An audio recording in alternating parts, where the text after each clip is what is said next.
আমি বলতেছি দেখেন এখান থেকে তারাও কিন্তু এখানে বলেছে, এই যে দেখেন এখানে কিন্তু ইম্পর্টেন্ট একটা কথা বলেছে, এই যে complete with other players get valuable price a hamster key which you will need in the future. মানে পরবর্তীতে এই কেটা কিন্তু আমাদের জন্য খুবই গুরুত্বপূর্ণ হবে এবং খুবই প্রয়োজনীয় একটা বিষয়।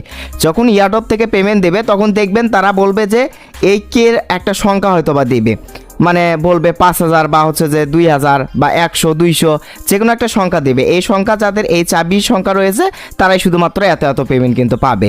পিক্সেল ভার্সের মতো লেভেল আপডেট যারা বেশি করেছে তারাই কিন্তু পিক্সেল ভার্সে থেকে পেমেন্ট পেয়েছে।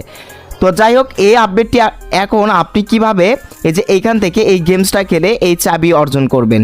তো এখানে থেকে আপনি এই যে দেখেন এখান থেকে রেগুলার আপনি হচ্ছে যে 4টা করে এই চাবি আর্নিং করতে পারবেন, 4বার এখান থেকে এই গেমসটা খেলতে পারবেন। খেলে আপনি 4টা করে এখান থেকে কিন্তু এখান থেকে এই অপশন থেকে এই গেমসটা খেলে আর্নিং করতে পারবেন। তো আমি এই যে এই গেমসটা খেলার জন্য বাইক রাইড 3D